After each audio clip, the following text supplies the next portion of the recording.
बिस्मिल्लाहिर्रहमानिर्रहीम। अस्सलाम वालेकुम दोस्तों, कैसे हो? मैं उम्मीद करता हूँ कि आप सब खैर वाफियत से होंगे। दोस्तों, आज मैं आपको होम्योपैथी की मेडिसिन आस्ट्रिया और रुबेंस के बारे में इंफॉर्मेशन दूंगा कि इससे हम कौन कौन सी डिजीज़ में इस्तेमाल कर सकते हैं और उसके अलावा जिसके मुख्तलिफ अज़ा पे हमें कौन कौन से साइन और सिम्टम महसूस हों तो इस मेडिसिन को इस्तेमाल कर सकते हैं। तो ये तमाम इंफॉर्मेशन मैं आपको इस वीडियो में बताऊँगा। तो मेरी अब सबसे गुजारिश है कि वीडियो को एंड तक लाजमी देखें। मैं हूं डॉक्टर उमर और आपको अपने चैनल होम्योटेक में खुशामदीद कहता हूं। होम्योपैथी की मेडिसिन आस्ट्रिया रुबेंस ये एक नर्वस सिस्टम की बहुत ही अहम रेमेडी है। यानी अगर किसी को नर्वस सिस्टम में डिकम्पोजिशन की वजह से अटैक्सिया की डिजीज़ देखने में आ रही है या फिर ब्लड सर्कुलेशन में कमी की वजह से अगर किसी फीमेल्स में या मेल्स में एक एक्नी पिंपल्स का इशू देखने में आ रहा है या किसी फीमेल्स में जो जेनिटल ऑर्गन्स हैं उनमें हार्मोनल इम्बैलेंस की वजह से जो जिल्द है उसके ऊपर एक्नी और पिंपल्स का इशू देखने में आ रहा है या फिर किसी अगर फीमेल्स में अगर किसी को ब्रेस्ट कैंसर का इशू जो है ना वो देखने में आ रहा है, तो ऐसे तमाम केसेस में ये मेडिसिन बहुत ही अच्छा वर्क करती है। यानी ऐसी फीमेल जिनको एक पुबर्टी के एज में अगर किसी को पिंपल्स का इशू देखने में आ रहा है या फिर क्या किसी मेल्स में जो है ना यंग लड़के होते हैं या लड़कियां होती हैं उनको एक पिंपल्स का इशू, चेहरे पे जो एक्नी होते हैं पिंपल होते हैं या फिर किसी को सोराइसिस का इशू है या फिर किसी को रिंग वर्म का इशू देखने में आ रहा है, केसेस में ये मेडिसिन बहुत ही अच्छा वर्क करती है। इनमें हार्मोनल इम्बैलेंस की वजह से हो रहा हो या फिर किसी जो लड़के होते हैं उनमें एक जो पॉवर्टी के जो जब वो जवान हो रहे होते हैं तो उनमें एक स्किन के ऊपर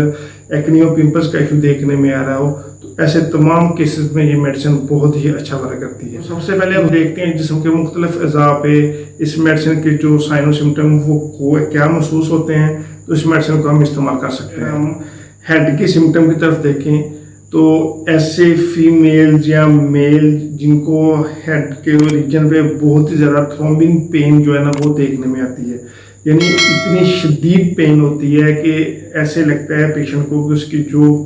माइंड दिमाग होता है उसकी जो नस है वो फटने वाली है। यानी बहुत ही ज़्यादा थ्रोम्बिंग पेन जो है ना वो पेशेंट को देखने में आता है। तो अगर कोई फीमेल है या मेल है वो एक जो जवानी की उम्र में है यानी यंग एज में है तो उसको एक बहुत ही ज़्यादा शदीद हेडेक का सिम्टम देखने में आता है, तो ऐसे केस में ये मेडिसिन बहुत ही अच्छा वर्क करती है। फेस के सिम्टम की तरफ देखें, साइड है हमारे फेस की, तो उसके ऊपर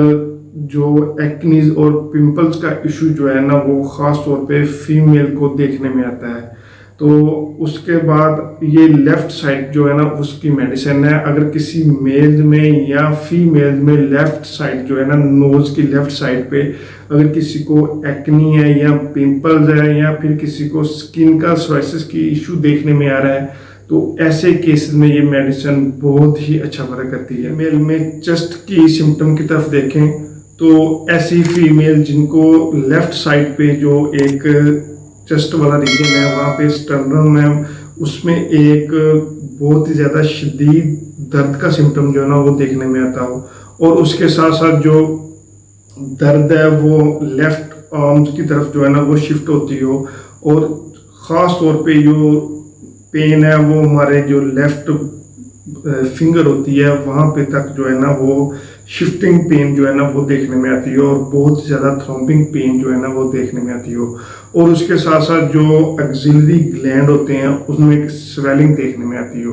तो अगर किसी फीमेल के एक्सिलरी ग्लैंड होते हैं उनमें एक स्वेलिंग हो, ईठन हो और ख़ास तौर पे सर्दी के मौसम में उनमें शदीद किस्म की जो है ना एक अकड़न देखने में आती हो और इसके साथ साथ जो चेस्ट है वो हमारा लेफ़्ट साइड की जो चेस्ट है वाला रीजन है उसमें एक बहुत ही ज़्यादा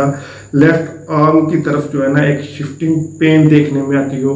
तो वो पेन बहुत ही ज़्यादा जो है ना एक शदीद पेन या सिम्टम जो है ना वो देखने में आता हो। तो अगर किसी फीमेल में कोई ब्रेस्ट कैंसर का इशू है और उसकी वजह से जो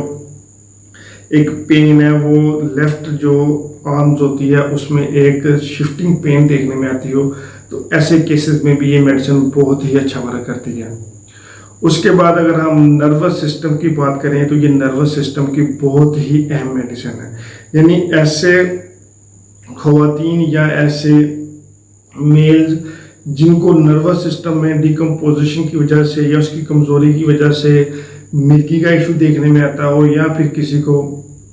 लिकोमोटर एटेक्सिया का इशू देखने में आता हो, तो उसकी वजह से पेशेंट को चलने में जो है ना एक लड़खड़ाने की जो है ना वो टेंडेंसी देखने में आती हो। तो अगर किसी फीमेल में या मेल्स में नर्वस सिस्टम की कमज़ोरी है और उसकी वजह से पेशेंट को चलने में एक दिक्कत है और उसकी वजह से जब वो चलता है तो उसमें एक अकड़न जो है ना वो देखने में आती है, तो ऐसे केस में भी ये मेडिसिन बहुत ही अच्छा वर्क करती है,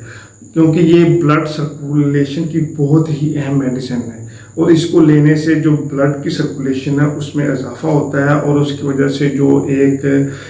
एटेक्सिया का इशू देखने में आता है या नर्वस सिस्टम की कमज़ोरी की वजह से पेशेंट को चलने में एक अकड़न जो है ना वो देखने में आती है और उसकी वजह से पेशेंट की जो चाल है वो बहुत ज़्यादा स्लो हो जाती है, तो उस पे पेशेंट को बहुत ही अच्छे तरीके से क्योर करती है। और उसके साथ साथ जो फीमेल्स में एक एक्ने का इशू देखने में आता है या मेल्स में एक एक्ने का इशू देखने में आता है, चाहे वो किसी ब्लड सर्कुलेशन की कमी की वजह से हो रहा हो या फीमेल में हार्मोनल इम्बैलेंस की वजह से हो रहा हो, तो ऐसे केस में ये मेडिसिन बहुत ही अच्छा वर्क करती है। और उसके साथ साथ ये फीमेल जेनिटल ऑर्गन्स पे भी बहुत ही अच्छा असर करती है। यानी ऐसी ख़वातीन जिनको फीमेल जेनिटल ऑर्गन में वीकनेस की वजह से जो है ना उसके हार्मोनल इम्बैलेंस हो रहे हों और उस हार्मोनल इम्बैलेंस की वजह से उनको मेनोपॉज का इशू देखने में आता हो, तो उसकी वजह से अगर किसी को जो यूट्रन है उसकी वीकनेस की वजह से जो उसकी कंस्ट्रक्शन है उसकी कमज़ोरी की वजह से एक बहुत ज़्यादा जो है ना प्रोलॉन्ग पीरियड जो है ना वो देखने में आता हो, तो या फिर उनकी पीरियड की जो है ना डिस्मेनोरिया का इशू देखने में आता हो, तो ऐसे तमाम केसेस में जो फीमेल जेनिटल ऑर्गन में ये मेडिसिन बहुत ही अच्छा असर करती है और वहाँ पे जो ब्लड सर्कुलेशन की कमी है उसमें इजाफा करती है और उसमें की जो उसके रिलेटेड डिजीज़ हैं, चाहे वो डिस्मेनोरिया का इशू देखने में आ रहा हो या फिर प्रोलॉन्ग जो है ना एक यूट्रन की कंस्ट्रक्शन की वजह से जो है ना इसमें एक प्रोलॉन्ग पीरियड का इशू देखने में आता हो, तो ऐसे तमाम केसेस में ये मेडिसिन बहुत ही अच्छा वर्क करती है। आइए अब हम देखते हैं होम्योपैथी की मेडिसिन आस्ट्रेलिया रूबेंस, इसे हम कौन कौन सी डिजीज़ में इस्तेमाल कर सकते हैं। तो दोस्तों होम्योपैथी की मेडिसिन आस्ट्रेलिया रूबेंस, इसे हम एक्ने के केस में भी इस्तेमाल कर सकते हैं, पिंपल के केस में भी इस्तेमाल करते हैं। यानी ऐसे केसेस के पिंपल्स जिनमें जो फीमेल्स होती हैं ख़ास तौर पे वो नौजवान हो और उनको बार बार जो है ना वो पिंपल्स का इशू देखने में आता हो, उन्होंने बहुत ज़्यादा मेडिसिन ली हो लेकिन उनको बार बार हार्मोनल इम्बैलेंस की वजह से जो है ना एक चेहरे के ऊपर पिंपल्स, एक्ने, सोराइसिस या फिर किसी को स्किन अल्सर का इशू देखने में आता हो या फिर किसी को स्किन eruption जो है ना वो देखने में आता हो, तो ऐसे तमाम केसेस में ये स्किन को बहुत ही अच्छे तरीके से बिना किसी साइड इफेक्ट के क्योर करेगी। और उसके साथ साथ ये नर्वस सिस्टम की बहुत ही अहम रेमेडी है और यानी ये ब्लड सर्कुलेशन को बढ़ाती है और उसकी वजह से जो नर्वस सिस्टम की कमज़ोरी है उसको बड़े अच्छे तरीके से बिना किसी साइड इफेक्ट के क्योर करती है। और उसके बाद अगर हम देखें तो ये जो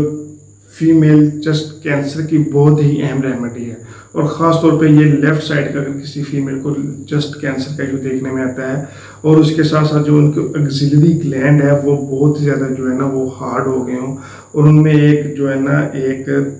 टाइटनेस जो है ना वो देखने में आती हो, तो ऐसे तमाम केसेस में ये मेडिसिन बहुत ही अच्छे तरीके से क्योर करती है। ये जो आस्ट्रेलिया रूबेंस के पेशेंट होते हैं ये फैट और फ्लैपी होते हैं और उनके जो फेस होता है वो बहुत ज़्यादा रेड जो है ना वो देखने में आता है। जो आस्ट्रेलिया रूबेंस के जो पेशेंट है इसमें एक बहुत ही ज़्यादा जो है ना एक वीपिंग टेंडेंसी वो भी देखने में आती है, यानी वो बहुत ही ज़्यादा जो है ना एक रोने वाले पेशेंट होते हैं, इमोशन रखते हैं और जल्दी से जो है ना ये रोना स्टार्ट कर देते हैं। यानी जो आस्ट्रेलिया रूबेंस के पेशेंट होते हैं ये फैट और फ्लैबी होते हैं और इनके जो वीपिंग टेंडेंसी होती है वो बहुत ही ज़्यादा होती है। ये बहुत ही केयरफुल लोग होते हैं और दूसरे को लोगों के बारे में ये बहुत ही ज़्यादा हसासियत रखते हैं। तो अगर किसी को इस तरह के सिम्टम है और वो लोग बहुत ही फैट और फ्लैबी होते हैं और उनमें एक वीपिंग टेंडेंसी होती है और उनके जल्द के ऊपर सोराइसिस का इशू देखने में आता है, तो तो ऐसे तमाम केसेस में ये मेडिसिन बहुत ही अच्छे तरीके से बिना किसी साइड इफ़ेक्ट के पेशेंट को क्योर करेगी। अब हम देखते हैं कि होम्योपैथी की मेडिसिन एस्टेरिया रूबेंस, इसे हम कौन सी पोटेंसी में इस्तेमाल करें तो ये बहुत ही अच्छे रिजल्ट देती है। तो दोस्तों होम्योपैथी की मेडिसिन एस्टेरिया रूबेंस, इसे हमें 30 CH पोटेंसी में सुबह दोपहर शाम खाना खाने से 1 घंटा पहले 2 ड्रॉप्स इस्तेमाल करें तो ये इन तमाम केसेस में बिना किसी साइड इफ़ेक्ट के पेशेंट को बहुत ही अच्छे तरीके से क्योर करेगी। और उसकी वजह से अगर किसी को स्किन का इशू देखने में आ रहा है या फिर किसी को हार्मोन इम्बैलेंस की वजह से पिंपल्स का इशू देखने में आ रहा है या फिर अगर किसी को चेस्ट कैंसर का इशू देखने में आ रहा है, तो ऐसे तमाम केसेस में ये मेडिसिन बहुत ही अच्छे तरीके से पेशेंट को क्योर करेगी। मैं उम्मीद करता हूँ कि आपको ये वीडियो पसंद आई होगी। तो दोस्तों अगर किसी की कोई क्वेरी है तो वो मेरे नीचे डिस्क्रिप्शन पे दिए गए नंबर पे मैसेज कर सकता है। मैं कोशिश करूँगा कि उसको उसकी डिजीज से रिलेटेड जो मैं मेडिसिन बता सकूँ। थैंक यू, अल्लाह हाफिज़।